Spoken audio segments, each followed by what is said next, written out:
Okay, for our third and last example, for constructing the truth table, so we have P or not Q if and only if R. So, umpisahan muna natin ilan yung proposition natin, tatlo, P, Q, and R. P, Q, R. So, ayan yun. And then next naman ay, kunin natin yung not Q, yung negation ng Q. Next naman na table na gagawin na column na gagawin natin is this one. P or not Q. Yan. And then, yung pinaka dapat natin kunin na truth value, yung example natin. P or not Q if and only if R. So, ito yung sinasabi ko kanina. Paano yung ilan yung possibilities? Bakit dumami na yan, ma'am? Kasi tatlo na yung proposition natin. So, paano nga natin malalaman kung ilan yung proposition, yung possibilities ng given natin na statement? Tatlo yan. So, 2 raised to n, nagiging 2 cube. So, magiging 8. So, ayan na, magiging 8. 1, 2, 3, 4, 5, 6, 7, 8. 8 na yung possibilities natin. So, paano na yan? Hatiin nyo yung 8 sa dalawa. 4 na true, 4 na false. So, ganyan siya. And then, yan na. Next naman na proposition natin, dito naman, hatiin nyo naman tong first part ng first proposition sa dalawang true, dalawang false, dalawang true, dalawang false. And then, sa third proposition natin, ay yun na yung TF-TF. True, false, true, false, true, false. Ganyan yung pattern niya. So, alam na kung paano gawin tong pagtatlo yung proposition. Ano ba yung cursor? So, ayan. Next naman natin na kukunin na value is not Q. Paano ba yung not Q? Kunin natin yung opposite nito ng Q. So, kung ito ay true, magiging false. Kung ito ay true, false. Next, false, magiging true. Ano ba itong cursor ko? Yan, hindi napakita. False, and then true. True, magiging false. Opposite lang class. True, false, false, true, and then false, true. Next, ito na. Makinig mabuti. P or not Q. So, titingin kayo dito sa column na to. And then, dito sa first column, P, tapos or, not Q. Okay?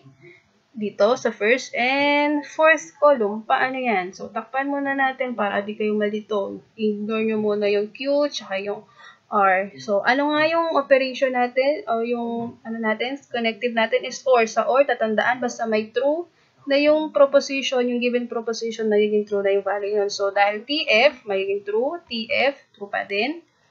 True and true, magiging true. True, true pa rin yan.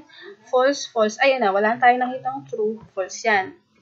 Parehas na false, false yan. False and true, magiging true. False and true, magiging true pa rin.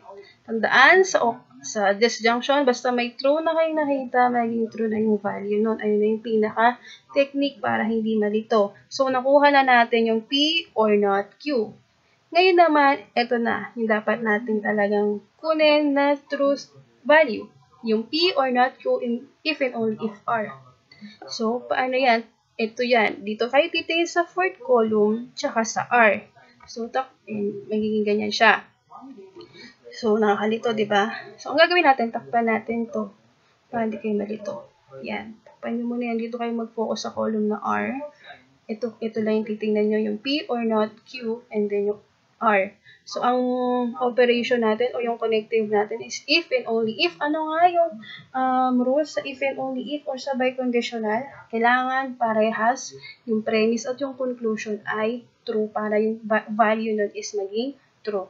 So, kailangan parehas. Kung parehas na true, magiging true. Kung parehas na false, magiging true pa rin yun. So, tumingin ditong mabuti sa table. So, dahil equal sila, parehas silang true, they are the same, magiging true yung value nun.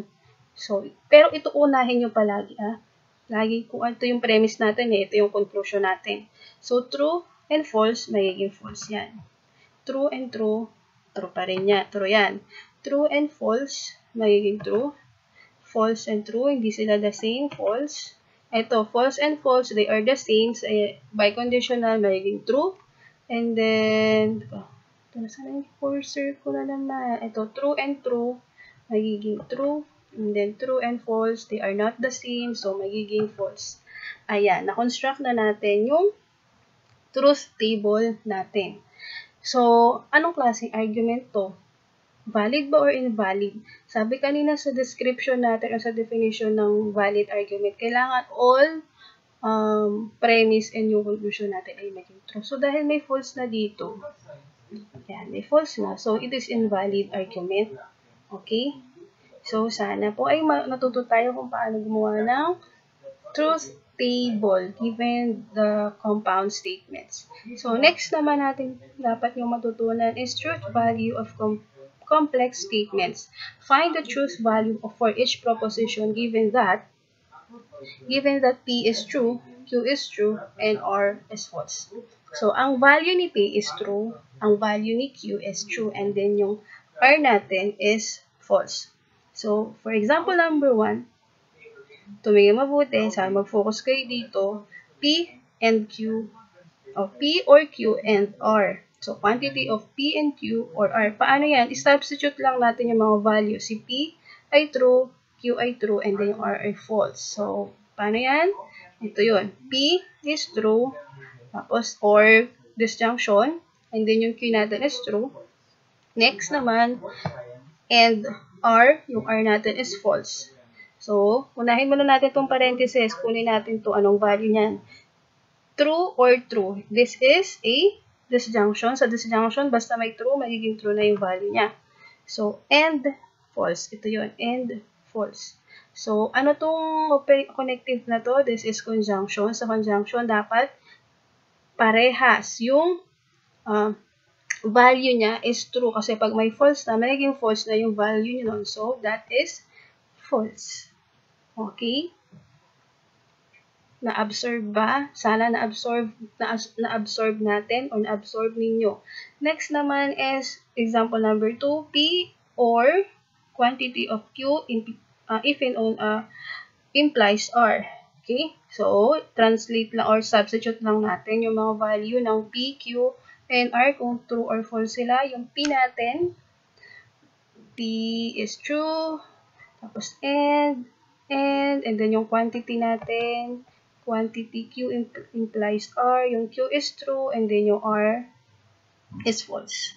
Again, unahin lagi yung nasa parenthesis, diba sa PEMDAS, ganun lagi, parenthesis, exponent, multiplication, division, addition, subtraction. So, ito tayo sa parenthesis.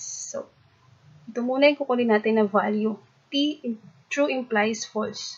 So, ano magiging value niyan? Magiging ito yun, false. Kasi, di ba, this is conditional. Sa conditional, di ba, ang rules dyan, pag may TF na, magiging false na yung value nun. Alright? I hope you understand, you follow this lesson. So, ito na yung F, this is the F, and this T and Q.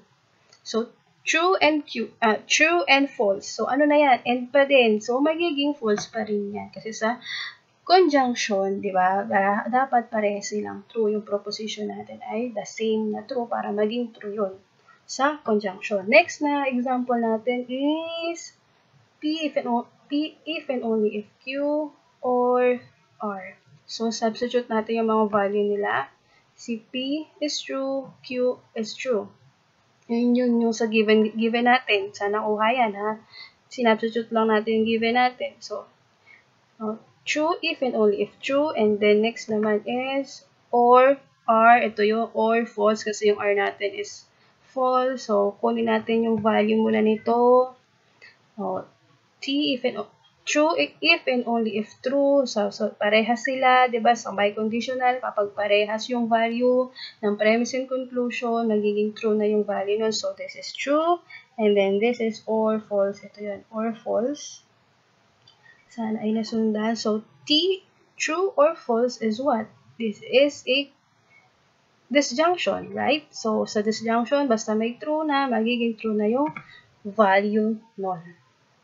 Okay, sana ay nasundan ninyo ang lesson natin. So, this is the end of our topic for this week. So, for your activity, sabi ko nga kanina, magko-construct kayo ng truth table.